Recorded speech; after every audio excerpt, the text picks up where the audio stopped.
long, long, long road to 2008 continues. This helpful reminder for candidates and their campaign teams. If you see a video camera wielded by someone who disagrees with your politics, odds are whatever you say to them will end up on the YouTube. Just keep repeating, "You're making a fool of yourself, you're making a fool of yourself," or something equally monotonous. Our third story in the countdown, these helpful reminders coming a little too late for the chief of staff to Republican Congressman Joe Knollenberg of Michigan. Anti-war activist Bruce Filk of MoveOn.org says he's been trying to get the representative to start an open forum about Iraq for the past 2 years. He says he's called his office numerous times, even showed up at his house, a move that gained him a warning from the police. But then this weekend, he was tipped off that the congressman was at a local drugstore. When are you going to end the war? I'm not in charge of the war. But you're voting on it. When are you going to vote for S-chip? You going to vote for children's health care? Did you know that? Yeah, but you didn't vote to expand it. It's going to expire. Not the Democratic plan. It's going to expire. When are you going to vote to end the war, Joe? And cover the children. Mr. Filk tried to keep asking the congressman about S-chip and the war, but Knollenberg's chief of staff, Trent Weisskopf, got in the middle, lambasting him for showing up at the congressman's house and allegedly intimidating his wife and neighbors, and accusing him of being that favorite right-wing slur for any dissenter, un-American. You know what? What? You're anti-American. Get your thing off my face. Get your face out of my face, Trent. Whatever. You know, you're against the country. You're against. I'm for the country. I'm for everything that America stands for, Trent. No, you're not. Yes, I am, and you know it. You're pro-Toyota, buddy, and you live in Detroit. It has nothing to do with what we're talking about. It has everything we're talking to do about with the what war. We're talking about covering S-chip. We're talking about covering children. You want Iran to win? No, I want America to win. I want our troops to come home. You want a hegemonic presence in the Middle East? I want our dictator to go away. I want Joe Knollenberg to go away. And you're blinded by your hatred of this country, sir. I am not. Yes, you are. You're a political activist. You're a political activist with a political agenda. Get out of my face, Trent. You get out of our face. You've been bullying us for too long. You're not bullying me. Okay. You're not bullying me. Okay. You know, go away. We don't want you here. Well, that doesn't matter. You're not a citizen. You're a political hack. You are a political hack with a political agenda. You are for everything that is wrong in this country, sir. You want our soldiers to lose in Iraq. You want Toyota to beat GM. If we followed your approach, Michigan would be in the tank. And just what is so un-American about Mr. Filk? After the confrontation hit the internet, Mr. Weisskopf provided Politico.com with a handy list. Here are a few of them.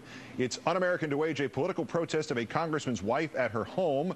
It's un-American to disturb a congressman's neighbors with weird anti-war tactics while our soldiers are deployed overseas fighting radical Islam. You stumped me on that one. It's un-American to use stalking and harassment as a means to score cheap political points. So if that's what's un-American, what is American? Quoting him again, true Americans make their political arguments with vigor, honor, and pride. I have looked the MoveOn.org movement in the eye, and I speak with certainty that this element does not want America to win in Iraq. Joined now by the host of the Rachel Maddow Show on Air America, Rachel Maddow. Thanks for coming in, Rachel. Hi, Keith. We're obviously not condoning intimidating or harassing people if that's what happened in this case, but this comparatively trivial episode from Michigan really is a kind of litmus test for the state of our politics right now. I mean, you and I would look at this and say, if there's harassment there, we have courts. Get a restraining order. Certainly don't do what you did. You look like a psychotic. But people on the far right might look at this and say, great job, you showed them. Where do we go from here? I think what this is this is kind of the edge of politics. I think this is where politics starts and something even more brutish than politics begins. I mean, Joe Knollenberg is an 8-term incumbent Republican congressman from Michigan. And unlike most incumbents, every time he runs for re-election now, his margin of victory gets smaller. In the last election, he had to spend millions of dollars, and he only got about 51% of the vote. And it's because he's losing on the politics. His district is trending more Democratic, and he's on the wrong side of all the big issues. He's on the wrong side of the war. He's on the wrong side of the S-chip bill. He's on the wrong side of global warming in a really big way. He didn't bother showing up for the minimum wage vote.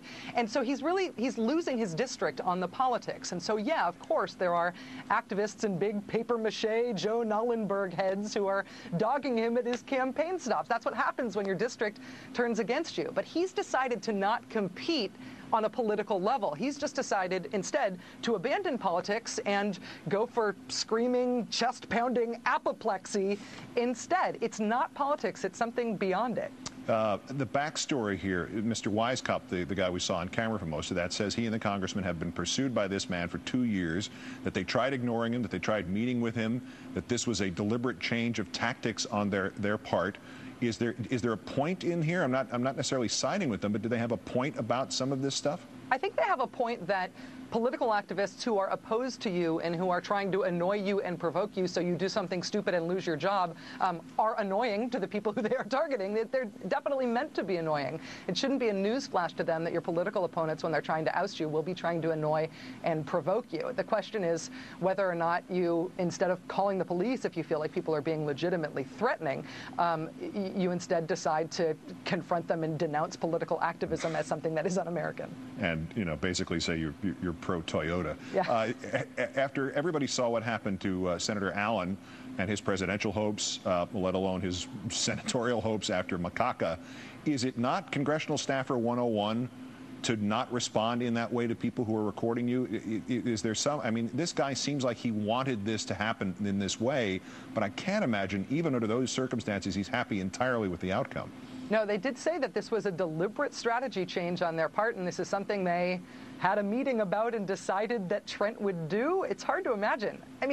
I didn't know Joe Nollenberg's voting record before this ended up on YouTube, before this scandal happened. And most people, I think, didn't know his name. If the point was to try to get the spotlight off Joe Nollenberg and to get people to leave Joe Nollenberg alone, this was the world's stupidest way to do it. And one thing in here that maybe transcends everything else, calling this Mr. Filk not American, not a citizen, does this detract from any legitimate complaint that there might be about the tactics? Isn't it actually the definition of un-American or non-citizenry, if you will, to protest somebody's right to protest? Yeah, just that sentence at the very end of the tape that you played, you're not a citizen, you're not an American, you have a political agenda. Yeah. If you think about what he's really saying, it's, you can't be an American if you are a political activist, because real Americans have no political opinions and are sheep. So just get back in the barn and be a good, quiet American without an opinion who doesn't dissent. It's a pretty weird view of what it is to be an American. But it lines up completely with Graham Frost, and it lines up completely with the spreading of the S-chip stories, and it lines up completely with almost everything right now in politics. It is character assassination, and it's predicated on real Americans don't disagree. And it's justified by the idea that once you express a political opinion, you are available to be personally attacked. Right. That's what we've seen, of 12-year-olds and now 2-year-olds in the S-chip debate being attacked because somebody had the temerity to put their life story in a political context. Americans are political by nature. Rachel Maddow of America, political by nature, as always. Great thanks, Rachel. Thank you.